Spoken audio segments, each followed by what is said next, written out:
yan mga ka-DIY, bumili pala ako ng isda dito sa Dinadyawan, ang Blue Marlin at saka Yellowfin at iba pa mga ka-DIY.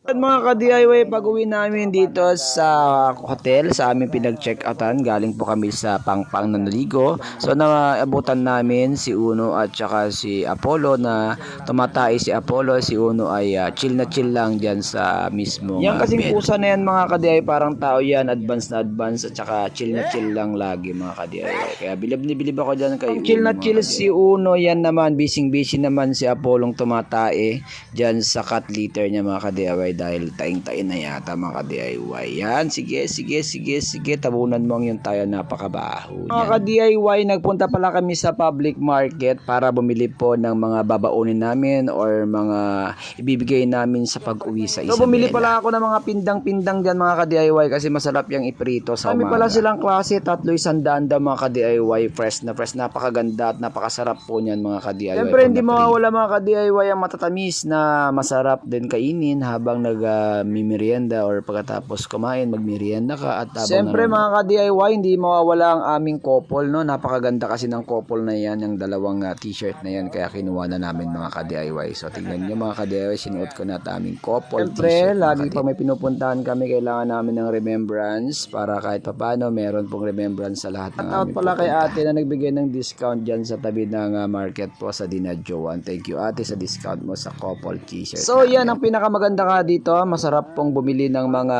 isda or galing po sa dagat na napakamura lang po ang mga presyo mga ka-DIY. At saka Blue Marlin at saka yung Yellowfin, Blue Marlin, tsaka ano pa ba yan at iba't iba pa mga ka-DIY. Napakarami mga ka-DIY. So siyempre mga ka-DIY, hindi naman po mura yan, pero kahit papaano ay napakamura po dito kasi nga sa Isabela yan at napakamahal yan dito, ay murang-mura kasi dito silang nangunguha o dito yung mga supplier. At siyempre pagkatapos natin nakapili, pinatadtad na natin o pinahiwa-hiwa natin para pag binigay natin sa mga gusto natin bigyan, hati-hati po sila at para hindi sila mag-away. Shoutout kay nanay dyan na nagbigay sa akin ng discount sa mga isdang binili ko. Ayan, siya po ang naghiwa-hiwa niyan at sabi niya ay mas maganda kung mahiwa-hiwa na at amaugasan at lagyan ng yelo bago ipunta o kaya bago ibiyahe po papunta dito. Ayan sa mga ka-DIY, natapos na hiniwa-hiwa, isusupot na lang yan. Napakadami nating binili mga ka-DIY. Ewan ko na kung magkano ang presyo ng mga yan, pero humigit kumulang po yan na 2,000 pesos na